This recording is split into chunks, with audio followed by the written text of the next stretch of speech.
Pénétrer un réseau Wi-Fi.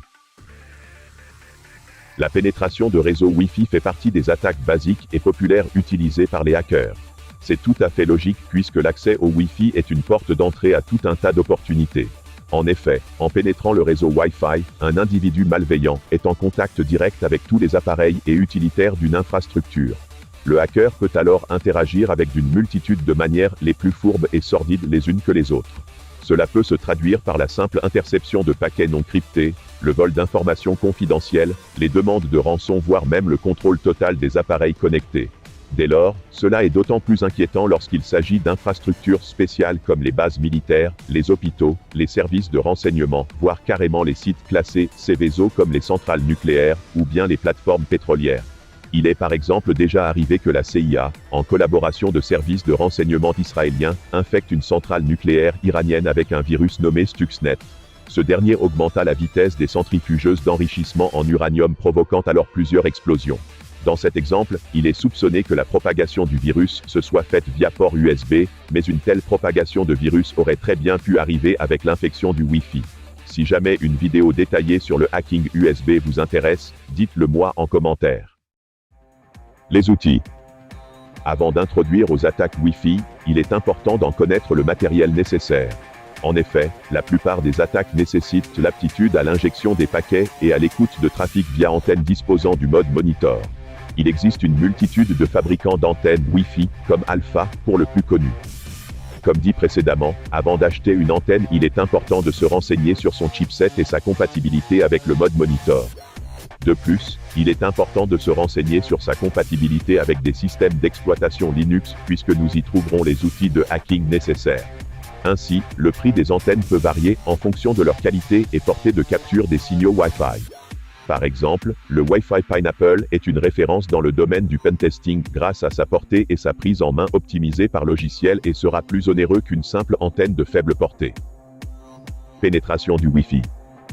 Maintenant que nous avons saisi les intérêts pour un individu malveillant de pénétrer le réseau Wi-Fi et le matériel nécessaire à la capture, nous allons comprendre comment cela est possible. Pour hacker un réseau Wi-Fi, il existe une multitude de possibilités dépendant du protocole utilisé pour crypter les paquets. Afin de connaître quel protocole est utilisé par les points d'accès aux alentours, il faut activer le fameux mode monitor. Pour ce faire, il faut d'abord repérer le nom de la carte Wi-Fi avec la commande ifconfig. Une fois la carte repérée, il suffit d'utiliser l'outil Hermon-ng avec le nom de l'adaptateur en argument. Il est désormais possible de capturer le trafic avec la commande aerodump-ng. Cet outil nous permet de connaître un tas d'informations sur les access points environnants et notamment leur protocole utilisé. La première famille de failles est celle correspondant au protocole WEP. Ce protocole était l'une des premières manières utilisées jadis pour sécuriser un réseau Wi-Fi, mais il fut remplacé par le WPA puisqu'il présentait des failles importantes. Le WEP consiste à crypter les paquets grâce à un algorithme nommé RC4. Cet algorithme utilise la combinaison d'une clé WEP et d'un vecteur d'initialisation dit IV afin de crypter le message. Pour faire simple, les IV changent à chaque requête mais la clé reste inchangée. Ainsi toutes les personnes ayant renseigné la clé WEP peuvent décrypter le message. Il est important de souligner que les IV sont déduits de la clé WEP par un algorithme, donc l'action inverse de déduire la clé à partir des IV est tout à fait possible et c'est justement le problème du WEP. En collectant un large ensemble d'IV, des outils comme la suite AirCrack-ng permettent de retrouver la clé en quelques minutes.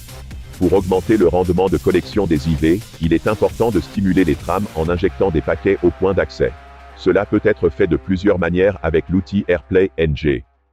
La deuxième famille est celle du protocole WPS. Ce protocole permet la simplification d'authentification à un point d'accès, notamment grâce à un code PIN à 8 chiffres, ou un bouton qui permet l'authentification automatique via signal.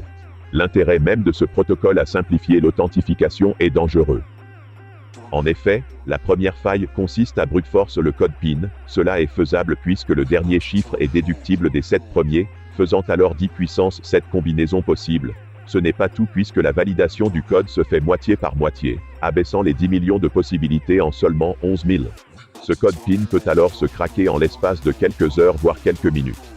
Ceci peut être réalisé à l'aide d'outils comme River et il est même possible d'y paramétrer des délais afin de contrer les pare-feux bloquant les saisies trop rapides. La deuxième faille se nomme Pixie Dust, Cette faille concerne certains routeurs qui permettent le déchiffrement du code PIN WPS directement depuis les paquets interceptés. Cette attaque peut aussi s'effectuer à l'aide de River.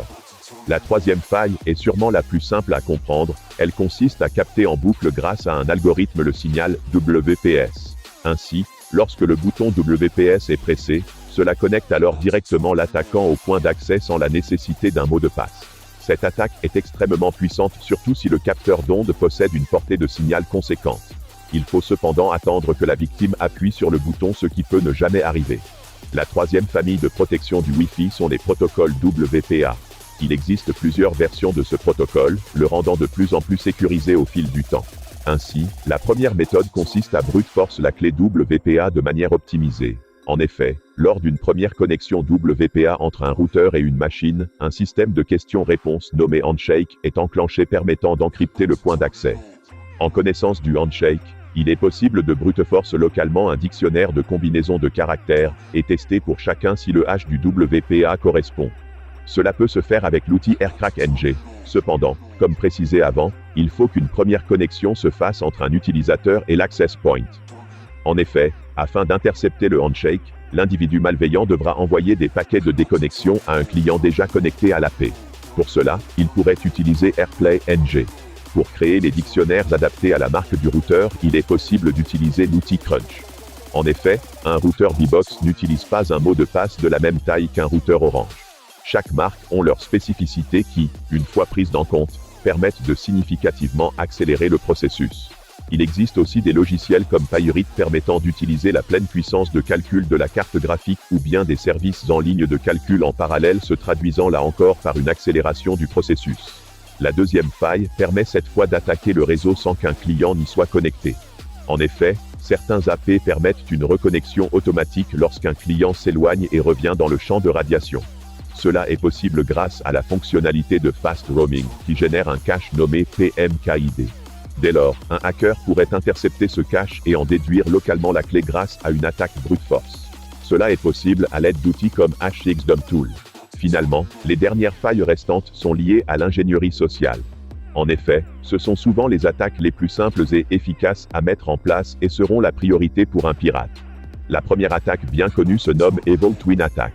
Elle consiste à créer un faux point d'accès servant de pot de miel pour récupérer le mot de passe. Pour plus d'informations, je vous recommande d'aller voir ma dernière vidéo sur le hacking de caméra.